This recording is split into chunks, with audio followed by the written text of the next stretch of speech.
Hello students, तो कैसे हैं आप।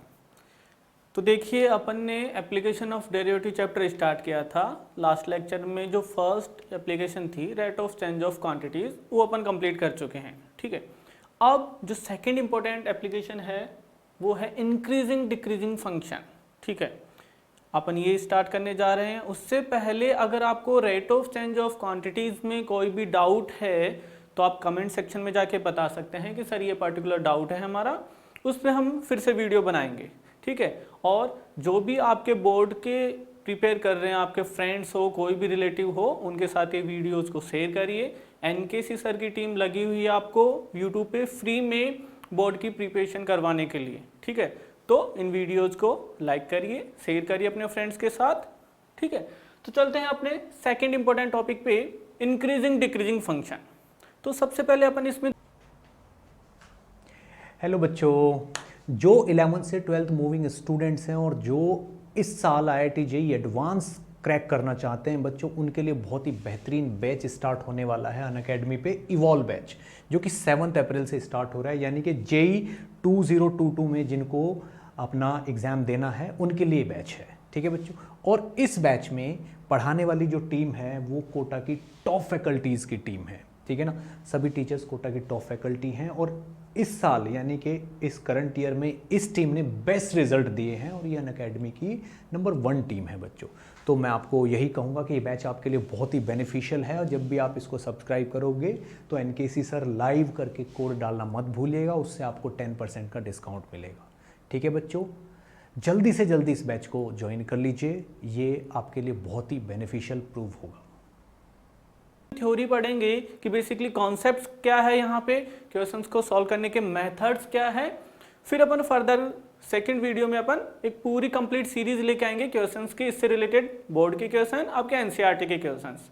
ठीक है, तो सबसे पहले कॉन्सेप्ट देखिए यहाँ पे कि ये फंक्शंस होते क्या हैं। अगर सिंपली मैं आपको एक ग्राफ दूं कि लेट सपोज अपने पास में ये ग्राफ है। ठीक है, इस ग्राफ को आप ऑब्जर्व करिए और बताइए क्या रिजल्ट देंगे इससे रिलेटेड। मैं बोल रहा हूं कि लेफ्ट से राइट मूव करिए, ओरिजिन से स्टार्ट करिए जहां से ग्राफ स्टार्ट हो रहा है, और लेफ्ट से राइट मूव करते जाइए। जैसे जैसे हम एक्स एक्सिस पे बढ़ते हैं उनकी करस्पॉन्डिंग वाई एक्सिस की जो वैल्यूज़ हैं उनको ऑब्जर्व करिए और मेरे को रिजल्ट बताइए कि आप क्या ऑब्जर्व कर रहे हैं। x की डिफरेंट वैल्यूज़ पे x1 x2 इन पे अपन को वैल्यूज़ मिल रही हैं y1 y2 y3 y4 like that. तो देखिए, जैसे जैसे x की वैल्यूज़ बढ़ती जा रही हैं इधर y की वैल्यूज़ भी बढ़ रही हैं या नहीं। जैसे जैसे x की वैल्यूज़ अपन इंक्रीज कर रहे हैं, कॉरस्पॉन्डिंग y की वैल्यूज़ भी इंक्रीज हो रही हैं इस पर्टिकुलर ग्राफ के लिए। Let's say the graph is y equal to fx। Okay, इसका कर्व है। तो जब भी अपन अपने पास में कोई ग्राफ हो तो लेफ्ट से राइट मूव कर रहे हैं ग्राफ पे, तो corresponding values of y are increasing with respect to the values of x, will say the graph is increasing one. क्या बोल रहा हूं मैं, x एक्सिस पे x की वैल्यूज को इंक्रीज करने पे अगर y की वैल्यूज भी इंक्रीज हो रही हैं तो will say the graph is the increasing graph. ठीक है, अगर मैं बोलूं that if we have this particular graph, this curve, let's suppose we have this one, same left to right चलेंगे अपन। चलिए, x1 पे कुछ वैल्यू मिली अपन को y1, ठीक है। सिमिलरली x2 पे कुछ वैल्यू मिल रही है y2, ऐसे ही फर्दर x3 x4 इन सब पे करस्पॉन्डिंग वैल्यूज फाइंड करेंगे। अब यहाँ पे ऑब्जर्व करिए और मेरे को बताइए क्या रिजल्ट मिल रहा है अपन को। देखिए, जैसे जैसे x की वैल्यूज इंक्रीज कर रहे हैं यहाँ पे y की वैल्यूज डिक्रीज हो रही हैं। x1 पे अपने पास में यह वैल्यू थी y1, ठीक है। जो x2 पे वैल्यू मिली वो यहाँ y1 से छोटी है या नहीं। सिमिलरली x3 पे जो वैल्यू मिली y3 वो फिर y2 से छोटी है। ठीक है, तो जब यहाँ पे लेफ्ट से राइट अपन x की वैल्यूज इंक्रीज कर रहे हैं तो y की वैल्यूज डिक्रीज हो रही हैं। तो ऐसा जो ग्राफ होता है, ऐसा जो कर्व होता है, उसको अपन बोलते हैं डिक्रीजिंग फंक्शन। ठीक है, इंक्रीजिंग फंक्शन में वैल्यूज इंक्रीज होंगी x को इंक्रीज करने पे, डिक्रीजिंग में y की वैल्यूज डिक्रीज होंगी x को इंक्रीज करने पे। ये तो अपन तब डिफाइन कर सकते हैं जब पर्टिकुलर ग्राफ अपन को पता हो। देखिए यहाँ पे बेसिकली अपन इससे रिलेटेड फर्स्ट डेफिनेशन देते हैं। क्या है वो? अगर ग्राफ से रिलेटेड मैं आपको फर्स्ट डेफिनेशन बताऊं तो कैसे डिफाइन करेंगे इंक्रीजिंग फंक्शन को?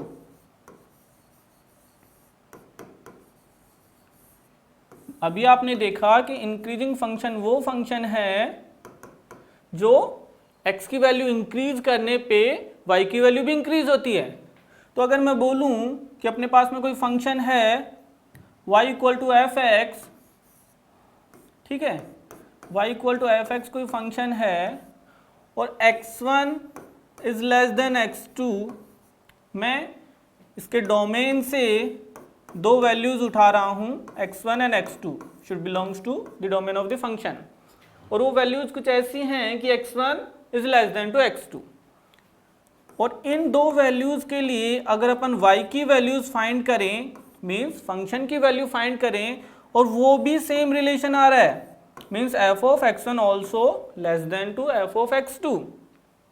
अगर दो वैल्यूज ली x1 and x2, x1 and x2, x1 is less than x2, उस पे जो वैल्यूज मिल रही हैं f of x1 and f of x2, और उनमें भी सेम रिलेशन है, f of x1 is less then f of x2, तो जो गिवन फंक्शन है उसको अपन बोलेंगे कि गिवन फंक्शन इंक्रीजिंग फंक्शन है। देखिए यहाँ पे आपके एनसीईआरटी में दो अलग अलग डेफिनेशन हैं। एक तो कि इंक्रीजिंग फंक्शन क्या है, और एक उन्होंने टर्म यूज की है strictly increasing. Okay, increasing and strictly increasing. Basically यहाँ पे दो टाइप के क्वेश्चन बनते हैं, इंक्रीजिंग एंड स्ट्रिक्टली इंक्रीजिंग। ठीक है, तो अगर x1 less than x2, this implies f of x1 also less than f of x2, but the condition these all x1 x2 should belongs to the domain of the function. So जो ऐसा बनेगा, ऐसा relation इस graph के लिए, उसको अपन basically बोलेंगे strictly increasing function. यहाँ एक थोड़ा सा डाउट है जो आपके उसमें एनसीईआरटी में क्लियर नहीं है कि स्ट्रिक्टली इंक्रीजिंग और इंक्रीजिंग के बीच में अपन कैसे डिफ्रेंशिएट कर सकते हैं। ठीक है, दो टर्म है इंक्रीजिंग, स्ट्रिक्टली इंक्रीजिंग। देखिए मैं आपको दो ग्राफ देता हूं, एक ग्राफ अपने पास में ये है और एक ग्राफ ये है, देखिएगा और फिर मेरे को बताइएगा। अगर मैं बोलूं कोई कर्व यहां से स्टार्ट हुआ है और वो कुछ ऐसे मूव कर रहा है, ठीक है, कुछ ये कर्व है और एक कर्व है अपने पास में ये, ठीक है, तो यहां पे भी अगर आप देखेंगे x1 x2 को इंक्रीज करने पे f of x1 f of x2 increase हो रहा है। यहां पे देखिए x1, ठीक है, फिर x2 अगर यहां पे लेते हैं तो कुछ वैल्यू यहां पे मिलेगी, x3 अगर आप यहां पे ले रहे हो तो क्या अपन बोल सकते हैं कि x1 x2 x3 की डिफरेंट वैल्यूज पे ये वाला ग्राफ भी जो y1 y2 y3 है उनकी वैल्यूज दे रहा है इंक्रीजिंग वे में। ठीक है, इस ग्राफ को देखिए, जब x1 x2 x3 इंक्रीज कर रहे हैं तो y1 भी इंक्रीज हो रहा है, y1 y2 y3 तक। ठीक है, अब मैं बोलूं आपको कि ये जो पर्टिकुलर लाइन है, इस लाइन पे दो वैल्यूज लीजिए, मींस x1 भी वहीं लीजिए, x2 भी वहीं लीजिए। मैं क्या बोल रहा हूं, इस पर्टिकुलर लाइन पे जैसे x2 है, मैंने x3 भी यहीं लिया है और लेट्स सपोज ये 4 है। ठीक है, मैं क्या बोल रहा हूं, x1 और x2 अगर दोनों values upon this particular constant पे लेते हैं, कांस्टेंट जो कर्व है, तो यहां पे जो x2 एंड 3 है वो तो लेस देन है। देखिए x2 तो x3 से लेस देन है, पर इन दोनों के करस्पॉन्डिंग जो वैल्यू मिल रही है वो केवल y2 ही है। मीन्स अगर x1 लेस देन x3 है और इसके रेस्पेक्ट में जो वैल्यू मिल रही है एफ ऑफ एक्स टू वो या तो लेस देन है या इक्वल टू भी हो सकती है, ये कंडीशन मिल रही है। केवल इतना सा डिफरेंस है। यहां पे जब x1 लेस देन x2 आएगा तो उसके रेस्पेक्ट में जो अपन को टर्म मिलेगी वो ओनली लेस देन में इसी में मिलेगी। यहां पे इक्वलिटी भी हो सकती है। क्यों? क्योंकि कहीं पे अगर ये ग्राफ देखें तो ओवरऑल तो ग्राफ इंक्रीज कर रहा है, यहां से होके यहां तक ओवरऑल तो इंक्रीज कर रहा है, पर बीच में कहीं ना कहीं ये कांस्टेंट भी है। ठीक है, तो जब यहां इक्विलिटी वाला साइन भी आ जाता है तो ऐसे कर्व को अपन बोलते हैं इंक्रीजिंग ओनली। ठीक है, और जो स्ट्रिक्टली इंक्रीजिंग है मींस कंटिन्यूअसली इंक्रीज ही करता जा रहा है, कहीं कांस्टेंट नहीं बन रहा, कंटिन्यूअसली इंक्रीज ही करता जा रहा है, कहीं कांस्टेंट नहीं बन रहा, उसको बोलेंगे स्ट्रिक्टली इंक्रीजिंग और इसको बोलेंगे ओनली इंक्रीजिंग। ठीक है, दो हैं, कंफ्यूज मत होना। कंटिन्यूअसली इंक्रीज ही हो रहा है उस केस में ओनली इनइक्वलिटी आएगी लेस देन ग्रेटर देन वाली, यहां पे इसके साथ में इक्वलिटी साइन भी आएगा। Is it okay? सो यहां से अपन डायरेक्ट रिजल्ट बता सकते हैं कि अगर x1 x2 दो वैल्यूज मैं डोमेन ऑफ द फंक्शन से उठाऊं y equal to f x such that x1 is less than x2, और इसके लिए अगर अपन को वैल्यूज मिल रही है f of x1 is less then f of x2, तो जो अपना फंक्शन है वो होगा strictly increasing. Okay, strictly increasing. और यहीं अगर इक्वलिटी भी मिल रही है साथ में तो उसको बोलेंगे इंक्रीजिंग ओनली। ठीक है, केस फर्स्ट। सेकेंड, सेम अगर x1 x2 domain of the function में लाई करते हैं such that x1 is less than x2, this implies f of x1 is less than equal to f of x2।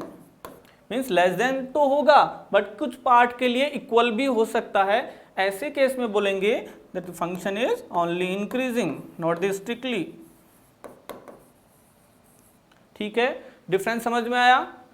Graph से भी समझा दिया, ऐसे भी। ठीक है, इंक्रीजिंग जब भी स्ट्रिक्टली वर्ड यूज कर रहा है मीन्स वो कंटिन्यूसली इंक्रीज ही होता जाएगा, कहीं कांस्टेंट नहीं होगा। एंड ओवरऑल की बात कर रहा है तो वो इसको बोलेंगे इंक्रीजिंग। सो यहाँ पे इक्वलिटी नहीं आएगी, यहाँ पे इक्वलिटी भी आएगी साथ में। ठीक है, बट ये मेथड अपन यूज करने वाले नहीं हैं क्योंकि अपन यहाँ एप्लीकेशन पढ़ रहे हैं डिफरेंशिएशन की। सो कहीं ना कहीं अपन डिफरेंशिएशन डेरिवेटिव यूज करने वाले हैं इंक्रीजिंग डिक्रीजिंग को फाइंड करने के लिए, बट ये भी आपको पता होना चाहिए बेसिक्स। ओके, सिमिलरली अपन डिक्रीजिंग फंक्शन को भी डिफाइन कर सकते हैं। सो सेम x1 x2 अगर फंक्शन के डोमेन से मैं लूँ सच that x1 is less than x2 and this implies f of x1 is greater then f of x2। Graph याद कीजिए, x1 x2 इंक्रीज होने पे y की वैल्यूज डिक्रीज हो रही है तो डिक्रीजिंग फंक्शन। सो ऐसी कंडीशन में वो होगा स्ट्रिक्टली डिक्रीजिंग, वो होगा स्ट्रिक्टली डिक्रीजिंग। और वो ही इक्वलिटी आ जाती है, सेम केस डिक्रीज हो रहा है, कहीं कांस्टेंट हो गया फिर डिक्रीज हो रहा है, ऐसा केस आता है तो अपन बोल देंगे only increasing. Means x1 less than x2, this implies f of x1 is greater than equal to f of x2। Means equality आ रही है, मीन्स कुछ x1 x2 के लिए अगर कांस्टेंट बन रहा है, सेम वैल्यू आ रही है, इक्वल वैल्यू आ रही है, तो उसको बोलेंगे अपन डिक्रीजिंग। ठीक है, तो ये डिफरेंस वही है, सेम डिफरेंस जो इंक्रीजिंग और स्ट्रिक्टली इंक्रीजिंग में था वही डिफरेंस है यहाँ स्ट्रिक्टली डिक्रीजिंग और डिक्रीजिंग में। ठीक है, तो ये तो था बेसिक्स कि अगर अपन को ग्राफ पता हो तो कैसे डिफाइन करें, बट ये जैसे मैंने बोला ये मेथड यूज करने वाले नहीं है अपन क्वेश्चंस को सोल्व करने के लिए, तो कौन सा मेथड यूज करेंगे। ठीक है, तो देखिए ओके, उससे पहले मेरे को आप ये बताइए कि अगर मैं आपको बोलूं ये कर्व है, ये स्ट्रिक्टली इंक्रीजिंग है, डिक्रीजिंग है, या ओनली इंक्रीजिंग डिक्रीजिंग है? बताइए। आप बोलोगे सर यहाँ पे x की वैल्यूज इंक्रीज करने पे y की वैल्यूज इंक्रीज हो रही है, यहाँ पे नेगेटिव में इंक्रीज हो रही है, डिक्रीज हो रही है। ठीक है, देखिए बताइए, कंफ्यूजन ना हो। अच्छा मेरे को बताइए कि अपने फंक्शन चैप्टर पढ़ा था स्टार्टिंग में, तो किसी भी फंक्शन को ग्राफिकली कैसे डिफाइन करते हैं? Parallel line test.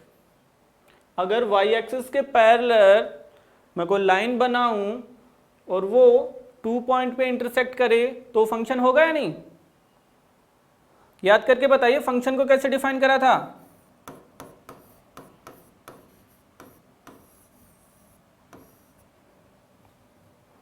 फंक्शन को कैसे डिफाइन करा था? Parallel line test. यहां पे एक मैं लाइन पैरेलल करूं, ठीक है, तो x की पर्टिकुलर वैल्यू के लिए मेरे को दो डिफरेंट वैल्यू मिल रही है, y1 एंड y2। x1 की पर्टिकुलर वैल्यू के लिए y1 and y2 to values मिल रही है, तो ये यूनिक केस है। फंक्शन को कैसे डिफाइन किया था? All the values of x should have unique connection with y, but x1 यहाँ 2y के साथ कनेक्ट है, ठीक है, तो ये पॉसिबल नहीं है। तो ये बेसिकली फंक्शन ही नहीं है, तो इंक्रीजिंग डिक्रीजिंग बताना तो दूर की बात है, कंफ्यूज मत होना। ये फंक्शन ही नहीं है तो इंक्रीजिंग डिक्रीजिंग तो अपन बता ही नहीं सकते। सो कई बार एग्जामिनर आपको कंफ्यूज करने के लिए ऐसी चीजें भी पूछ सकता है, आइदर इन योर बोर्ड और इन योर जेई, ठीक है। तो कभी ऐसा ग्राफ आए तो बोल देना फंक्शन ही नहीं है, वी कांट डिटरमाइन। ओके, अब देखिए कि डिफरेंशिएशन के यूज से, डेरिवेटिव के यूज से अपन कैसे बता सकते हैं increasing decreasing function. The help of derivative how we can find the given function will be increasing और डिक्रीजिंग।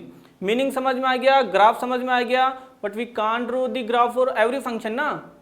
तो अगर ग्राफ नहीं पता किसी फंक्शन का तो कैसे फाइंड करेंगे? सिंपलेस्ट वे है डेरिवेटिव को यूज करें। कैसे यूज करेंगे, उसके पीछे कॉन्सेप्ट क्या है समझिए।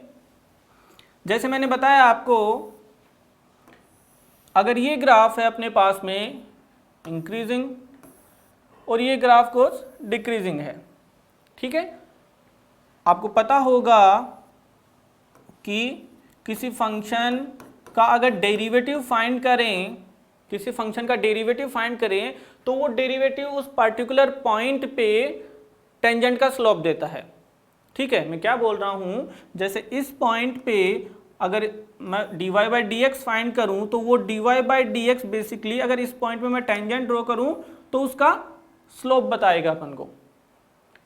सिमिलरली अगर यहां मैं इस पॉइंट पे टेंजेंट ड्रॉप करूं तो उसका स्लोप बताएगा कौन? dy बाई डी एक्स इस पर्टिकुलर पॉइंट पे। Derivative of that function at this particular point, let's say x1 y1, okay, अगर डेरिवेटिव फाइंड करें तो ये इसका स्लोप बताएगा। अब देखिए यहाँ एंगल लेट सपोज थीटा है, यहाँ भी थीटा है, तो अपन जानते हैं स्लोप क्या होता है, tan थीटा,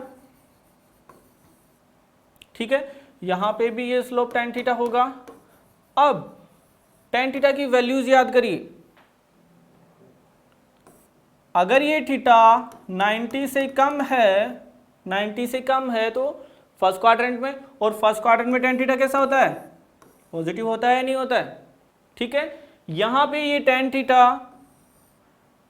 थीटा 90 से बड़ा है, ठीक है, ये 90 तो यही रह गया ना, ये 90 से ग्रेटर है, 90 से ग्रेटर होगा तो second quadrant means less than 0, ठीक है। तो मैं क्या बोल सकता हूं यहां से कि अगर गिवन फंक्शन का एफ डैश एक्स फाइंड करें और वो ग्रेटर देन 0 आ जाए तो गिवन फंक्शन कैसा होगा? Increasing function. और यदि F dash x less than 0 आ जाए तो डिक्रीजिंग फंक्शन होगा। तो बेसिकली जब भी इंक्रीजिंग डिक्रीजिंग की बात चलेगी अपन डेरिवेटिव फाइंड करेंगे और पर्टिकुलर वो चेक करेंगे पर्टिकुलर इंटरवल में कि वो पॉजिटिव है या नेगेटिव है। तो जब भी ग्रेटर देन लेस देन 0 आ रहा है तो इंक्रीजिंग डिक्रीजिंग। अब कौन सा इंक्रीजिंग डिक्रीजिंग? स्ट्रिक्टली, ठीक है। F dash x greater than 0 function will be strictly increasing, less than 0 strictly decreasing. Then what about the only increasing decreasing, वो ही इक्वलिटी आ जाएगी यहाँ पे, ठीक है। तो F dash x greater than equal to 0 only increasing, ठीक है। जैसे उसमें इक्वलिटी यूज करी थी, सेम यहाँ F dash x less than equal to 0, so we'll say only decreasing, we'll say only decreasing, ठीक है। F dash x greater than 0, f dash x less than 0, increasing and decreasing. So basically अपन को करना क्या है, given function का derivative find करना है। डेरिवेटिव पॉजिटिव आ रहा है या नेगेटिव आ रहा है ये चेक करना है। बेसिकली अपने यहाँ सिलेबस में दो तरह के क्वेश्चन है यहाँ पे, ठीक है। पहला क्वेश्चन अपना बनता है, फंक्शन दे देंगे आपको और फिर पूछेंगे ये इंक्रीजिंग है या डिक्रीजिंग है। सेकेंड क्वेश्चन पूछते हैं कि फंक्शन देंगे और वो बोलेंगे आगे से that the given function is the increasing, then find the interval, ठीक है। फंक्शन के बारे में पूछेंगे इंक्रीजिंग है या डिक्रीजिंग है, बता देंगे कि इंक्रीजिंग डिक्रीजिंग है तो पूछेंगे कि इंटरवल फाइंड करो। तो ये दो ही टाइप के क्वेश्चन बनते हैं। सो अपन को करना क्या, बेसिकली प्रोसीजर क्या रहेगी, गिवन फंक्शन का एफ डैश एक्स फाइंड करेंगे, फिर एफ डैश एक्स को देखेंगे कि पॉजिटिव है नेगेटिव है। वो बोल देगा इंक्रीजिंग तो उसको बोलेंगे कि F dash x greater than 0, ये कंडीशन लगा के एक्स फाइंड करेंगे, ठीक है। एक छोटा सा एग्जांपल मैं आपको बताता हूं। जैसे सिंपली मैं आपको बोलूं कि let's suppose F x is 7x plus 4, बताइए कि ये फंक्शन इंक्रीजिंग है या डिक्रीजिंग फंक्शन है। तो क्या करना है, एफ डैश एक्स फाइंड करना है। Find F dash x, that will be 7 only, that is greater than 0। सो बोल देंगे function is increasing function, simple differentiation and greater than 0 less than 0, okay. अब इसको ग्राफिकली भी बता सकते हैं अपन। ग्राफिकली बेसिकली ये क्या है, equation of a straight line, okay. So देख लीजिए ये इंक्रीजिंग होगा या डिक्रीजिंग होगा। एग्जैक्ट ग्राफ बनाना चाहो तो बना लीजिए। x0 तो y4, ठीक है, y0 तो x नेगेटिव टर्म आएगी, सो ये कुछ ऐसे जाएगी, ठीक है। तो x की वैल्यूज बढ़ने के साथ y की वैल्यूज बढ़ रही हैं, इंक्रीजिंग, ठीक है।